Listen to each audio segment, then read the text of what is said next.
Әзірет Әминаның мәңгілік сапарға аттануы. Пайғамбар анасы Әмина ұлымен бірге Мәдинада бір айдай болып, сағынышы мен шерін тарқатқан соң, туған туыстарымен қоштасып, Меккеге қайтуға бет түзейді. Ошы қиырсыз шөлде 3 жолаушы. Болашақ пайғамбар анасы Әмина, сүйікті ұлы және қызметшісі, шөуде үнсіз, мінген көліктерде олардың көңіл түкпіріндегі ауыр қайғыны бөліскендей аяңдап келеді. Әзиз ана мен ойлы баланың жүрегіндегі қасірет, қимас жанмен қоштасу бойларына зіл батпан ауырлық жүктегендей.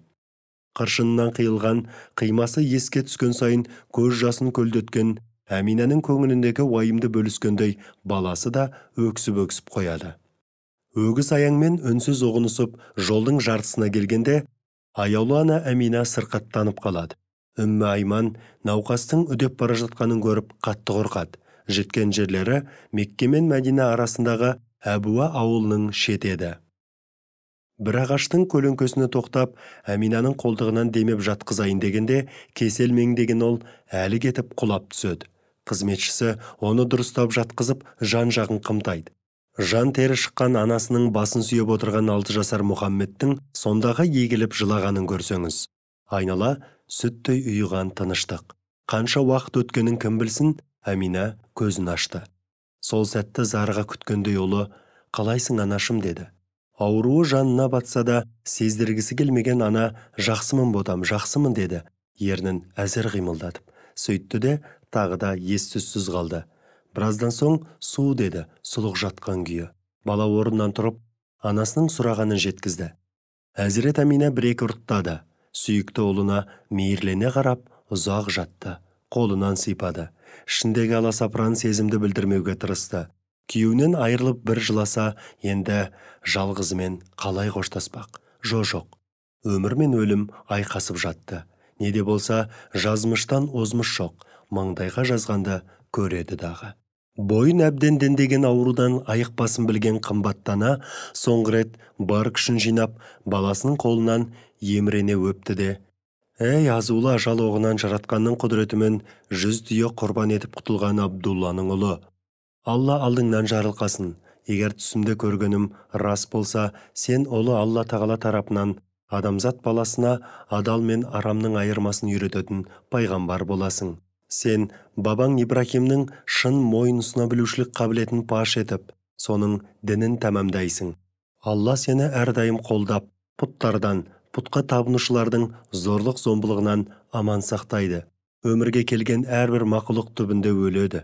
Жаңа нәрсе ескірмей тұрмайды. Бұл дүниеде бәрі фәни, өткінші, мен өлемін. Бірақ атым мәңгі жасайтын болады. Себебі артымда пәк періште сынды ұрпағымды қалдырып барам деп үздігі сөйледі де мәңгілікке көз жұмды. Бұл милади 576 жыл болатын. Арадан ұзақ жылдар өткенде пайғамбарлар патшасы бір умра сапары тұсында Әбуа ауылының үстінен өтеді. Сонда анасының қабіріне барып дұға оқып, көзіне жас алады. Оның жас балаша жылағанын көрген сахабалар, «Неге мұнша мұңайдыңыз, уа Расулалла?» деп сұрайды. Сонда пайғамбарымыз тұрып, аяулы анамның мәңгілік сапарға аттанардағы халі көзіме елестеп, сондағы маған деген мейірімін дәл қазір сезінгендей болып тұрмын деп жауап береді. Пайғамбардың ата-анасының иманы турасында.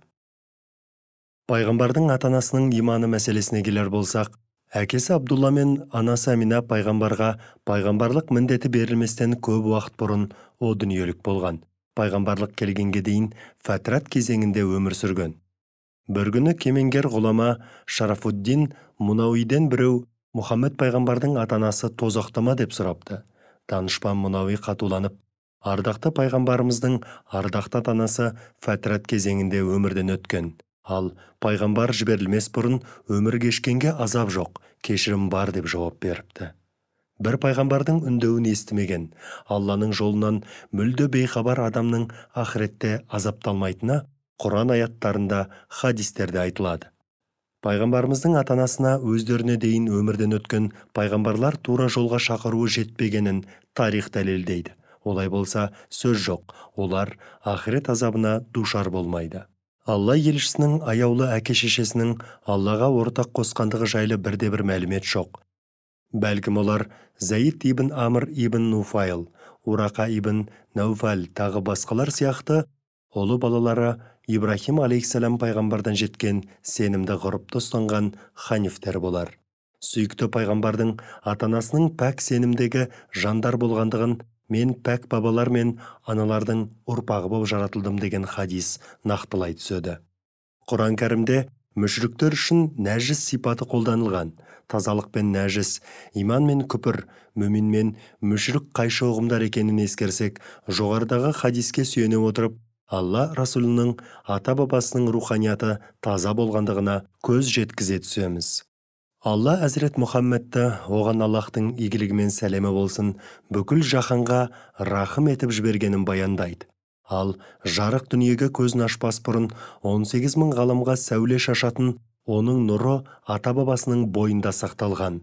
Тұла бойында әлемнің нұрын тасып, құрсағында Алла тағаланың сүйікті елшісін көтерген ана мен әкенің иманына шүбә келтірудің өзі қисынсыз. 90 ауыз сөздің тобықтай түйіні ардақты пайғамбарымыздың саллаллаху алейхи уассалам ата-анасының жаны жәннатта. Әрбір мұсылман бұл ақиқатты аксиома деп білгені жөн.